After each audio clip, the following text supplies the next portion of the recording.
Currently, we're following the developments in Sweden and Finland, but we're not positive about them because the previous government made a mistake about NATO membership regarding Greece. You know, the behavior towards Turkey is because it's backed up by NATO, and we don't want to make a second mistake. Moreover, the Scandinavian countries, unfortunately, are like guest houses for terrorist organizations. The PKK and the DHKPC terrorist organizations are located in Sweden and the Netherlands. Therefore, we cannot look at this development positively. Speak now to Omer Ozkizilcik, who is a foreign policy and security analyst. He joins me now. What would this mean for Finland and Sweden's hopes to join NATO?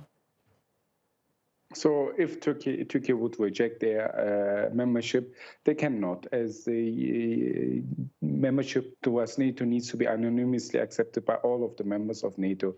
So for them, it would be something very drastic. But however, I think Sweden and Finland need to be aware of what NATO is. NATO is a defensive military alliance. So all of the members inside NATO are promising to defend each other in the case of an external attack. However, how should there be a defensive solidarity inside NATO when some of the members are supporting the other ones' biggest national security threat? So we know that many NATO members inside NATO are doing this, like the United States of America, France, etc., and support the YPG inside Syria.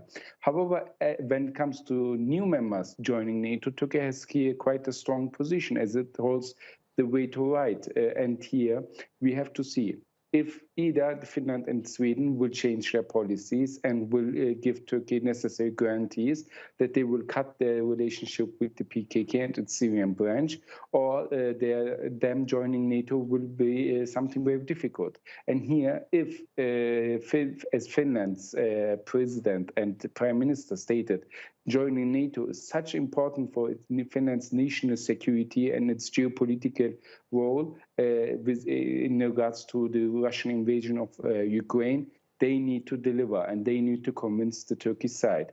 And here we know that Sweden, for instance, has given the YPG 350 million euro of foreign aid directly to its budget, not in form of humanitarian aid or aid in form of projects or military aid, but directly to its budget so the YPG can do with it whatever it wants.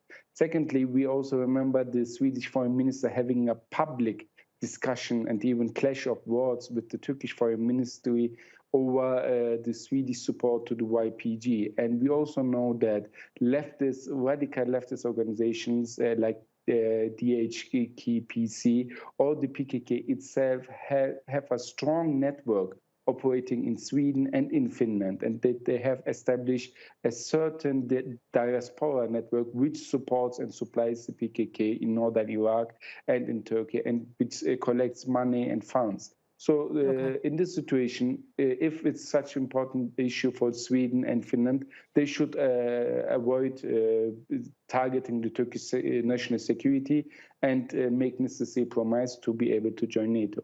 Okay, we'll leave it there. Omer Ozkizilcik, thank you.